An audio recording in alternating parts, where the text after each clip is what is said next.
Hello friends.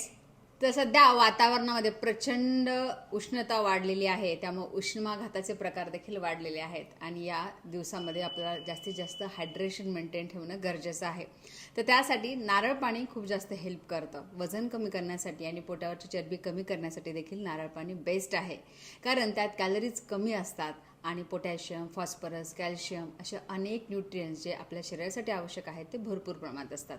Fibres खूप जास्त प्रमाणात असतात, त्यामुळे मेटाबॉलिझम इम्प्रूव्ह होण्यासाठी नारळ पाणी खूप जास्त हेल्प करतं.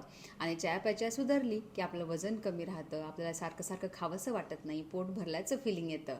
तर या सगळ्यामुळे नारळ पाणी या उन्हाळ्यात आपण घेतलं पाहिजे. नारळ पाणी घेण्याची योग्य वेळ काय आहे, तर एकतर सकाळी तुम्ही व्यायामानंतर म्हणजे ब्रेकफास्टच्या वेळेला तुम्ही नारळ पाणी घेणं बेस्ट आहे, किंवा 3-4च्या दरम्यान जेव्हा जास्त भूक लागते त्यावेळेला देखील तुम्ही नारळ पाणी घेऊ शकता. एकदम सकाळी सकाळी उठल्या उठल्या आणि रात्री 7 नंतर देखील घेऊ नका. त्याचबरोबर दररोज घेऊ नका, आठवड्यातून 2 ते 3 वेळाच घ्या, कारण कितीही फायदेशीर असलं तरी अति सर्वत्र वर्ज्य येतं. त्यामुळे नारळ पाणी या प्रकारे तुम्ही वजन कमी करण्यासाठी, पोटावरची चरबी कमी करण्यासाठी घेऊ शकता.